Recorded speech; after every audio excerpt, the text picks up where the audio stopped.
Hi, I'm Aspen Baker. Welcome back. This is How to Exhale, our series on love and hate in America, and we are filming live out of the Civic Engagement Lab right in the heart of downtown Oakland. And we are extremely honored and privileged to have Kathy Kinnear join us as our special guest. She is the CEO of Planned Parenthood Affiliates of California. So welcome. Thank you, Aspen. I'm actually very excited to be here. Okay, good. We're going to have a lot to talk about. I hope so. So one of the reasons we're going to have a lot to talk about is that Kathy has been at Planned Parenthood for 24 years, and she is retiring next month.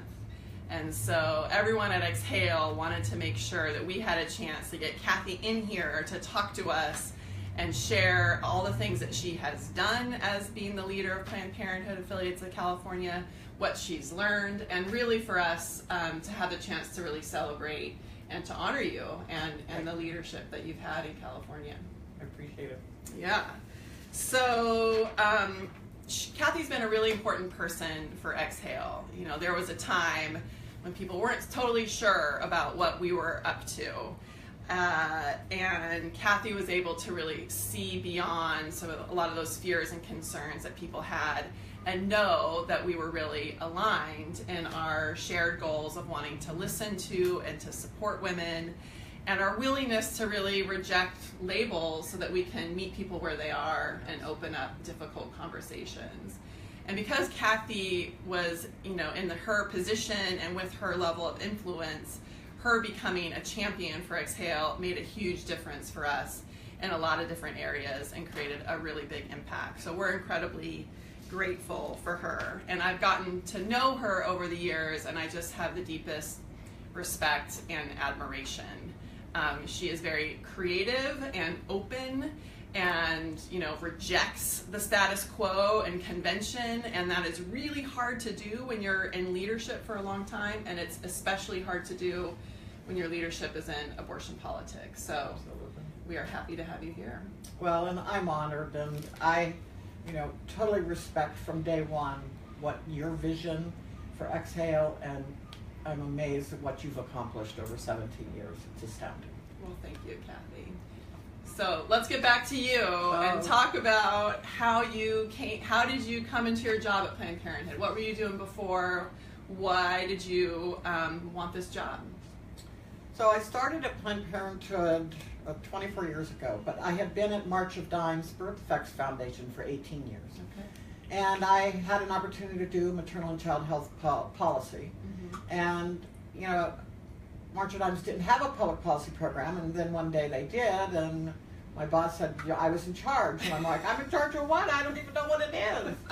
So I had to figure it out. Yeah. And what I quickly figured out is there's a lot of important public health policy we can do in California, mm-hmm. and I could use my new responsibilities to make policies better for women and children. Mm-hmm.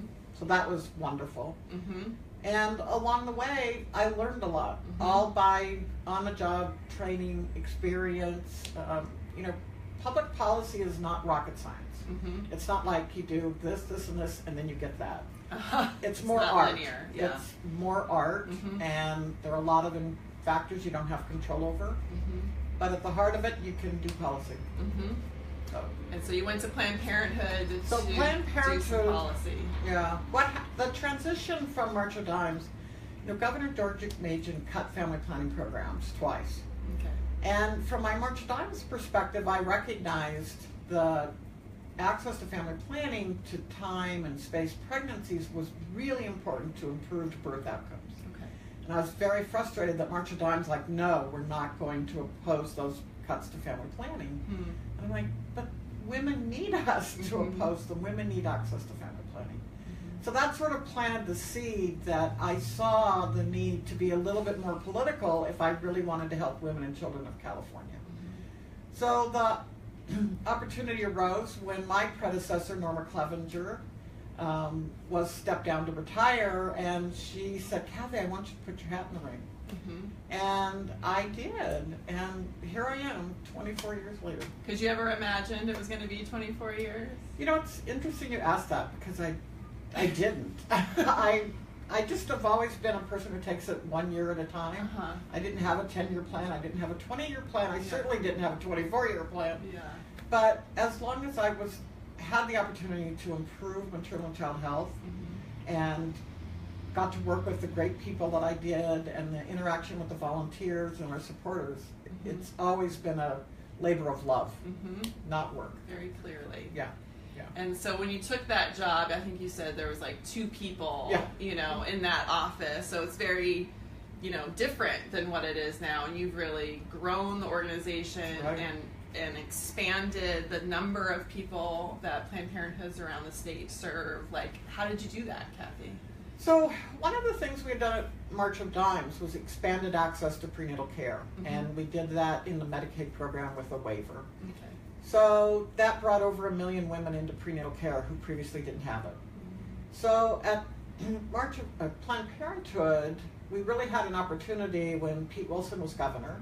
It was a pro-choice Republican, which we don't have anymore. Are they? Yeah. They're pretty much an endangered species in California, which is sad. Yeah. And I had twin goals. One was to increase access to family planning for low-income women, and 2, increase access to contraception for women with insurance. Because at the time, women had insurance coverage, but they didn't have contraception.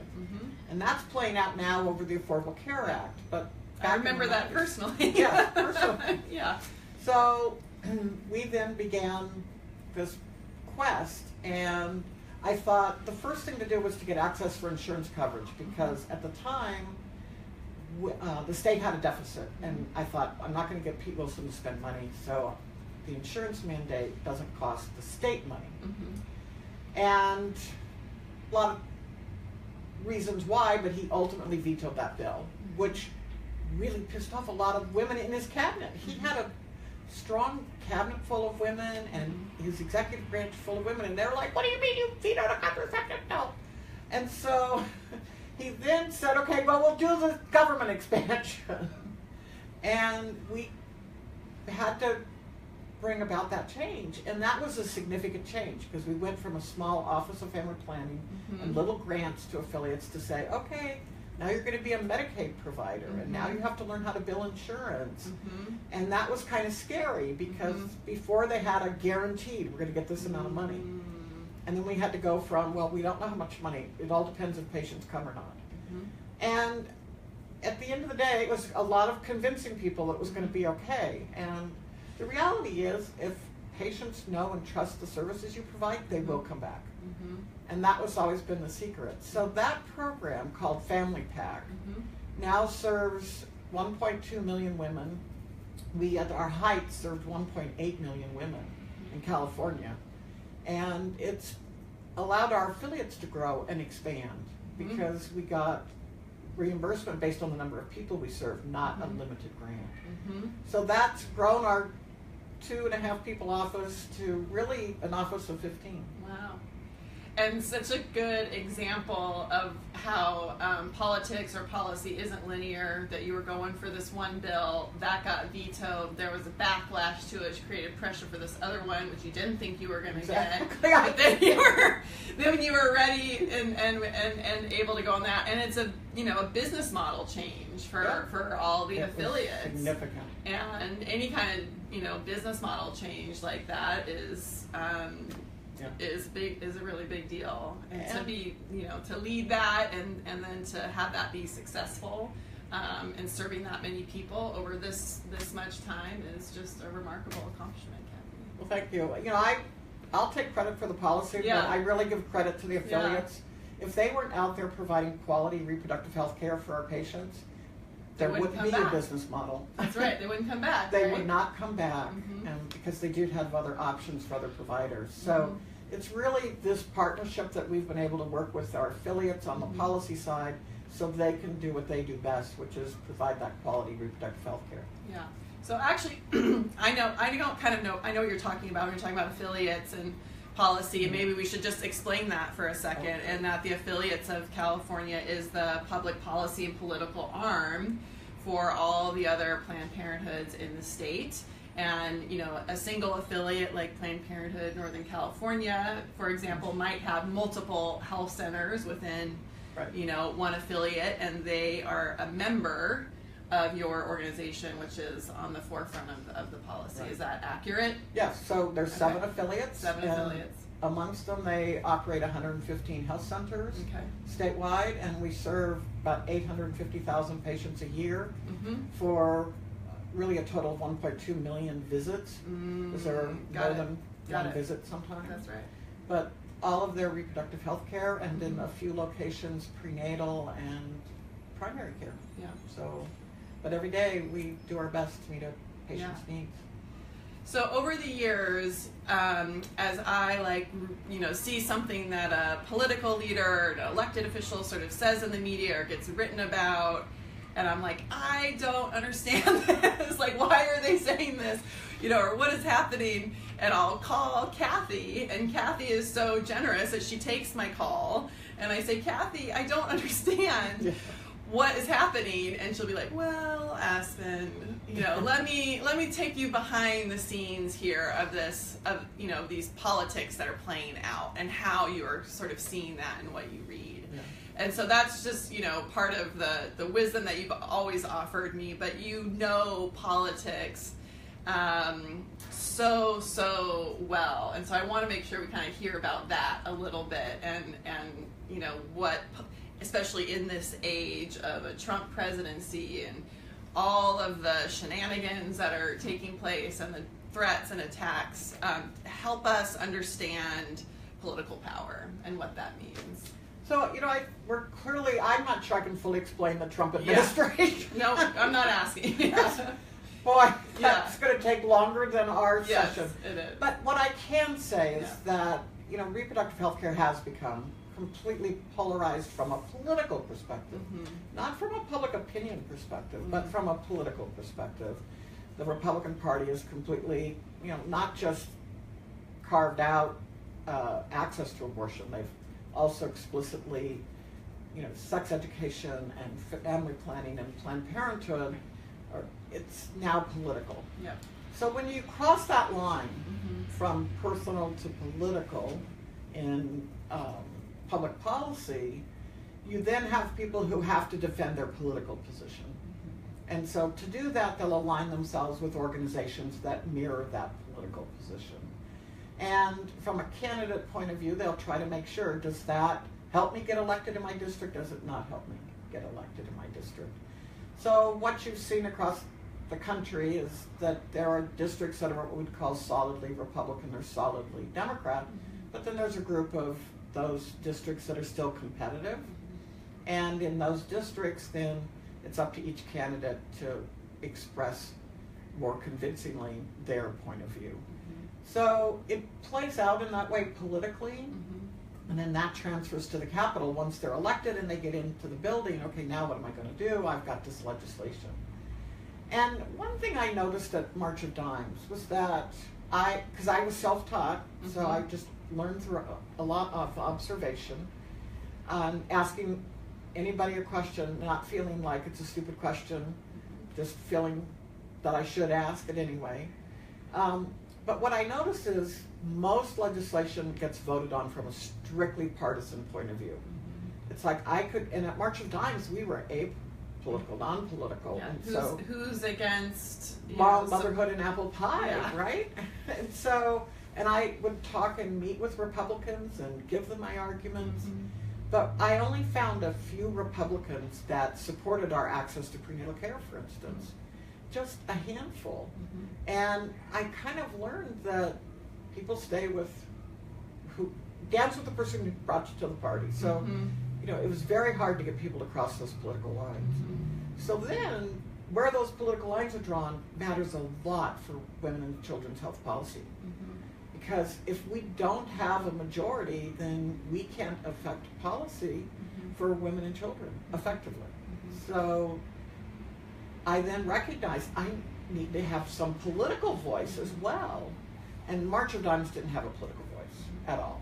And so Planned Parenthood didn't at the time, but knew we needed a political voice. So I was able to help us make that transition into politics. And there are all sorts of rules you have to do from the IRS, which you can and can't do. So we had to really learn all of that, make everybody feel comfortable with it. Not everybody wanted to do politics. They felt like, no, we'd be better off being nonpartisan. But at the end of the day, you see where we are today, and it's highly partisan, and we can't escape it.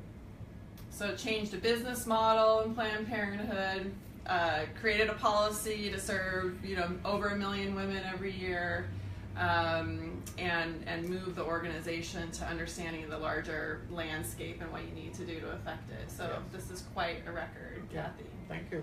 It's been fun. It has been, it seems like it's been fun. It seems like it's been really fun. I think we have, I also wanted to say, so what's the relationship that's been like between Exhale and Planned Parenthood? And, so you have all this, record of success, and, we come on the scene as a new organization with a new idea, and what was that like at the time, and how has that changed from your perspective? So, because I live in the world of policy and politics, we tend to, I won't say I see it black and white, but there's definitely an anti-choice and pro-choice. And I find myself in defending that ground all the time. But what I heard from you and from the beginning was, but wait a minute, there's a woman in the middle, and we really should be listening to them. And that resonated with me.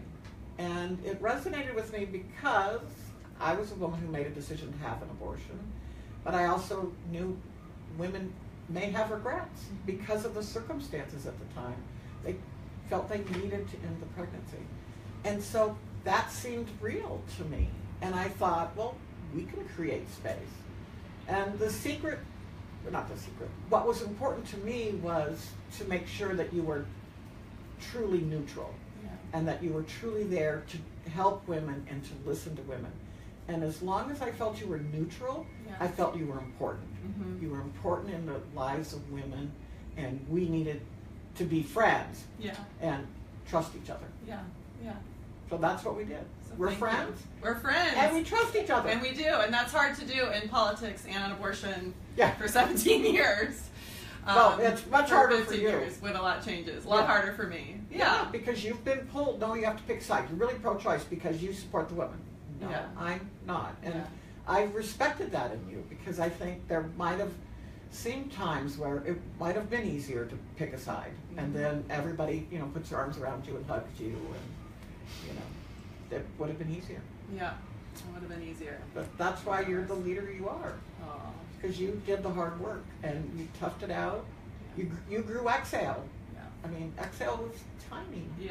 So, I think that it's a testament not only to your vision, but to your leadership and your dedication and perseverance. Most of all, I think perseverance. So. Well, thank you, Kathy. And I like kind of hearing how you talk about how you really learned everything as you went, and there was no stupid question, and so I think we probably have a lot of that in common. Just like, here's the thing, here's the need, and we're just going to figure it out, and we're going to make it happen. Talk to a lot of people. We're going to talk to a lot of people. And both sides. That was the March of Dimes. I did talk to a lot of Republicans. So, it opened me up to things I wouldn't have heard if I only talked to Democrats. And I think that served me well over time. Well, we're going to have to wrap up. We have a little token of our appreciation for you, Kathy, and everything that you've done for women in California and for Exhale. And we're just so honored and appreciative. And I just hope you can go off into retirement just holding and knowing and being validated by only if I get a hug. All the people you've helped, including me. So thank you for being here. And we will be back next week with my Exhale co-founder and board member, Reverend Susan Chorley, and we're going to get a little bit more into this pro-voice stuff. So we'll see you then.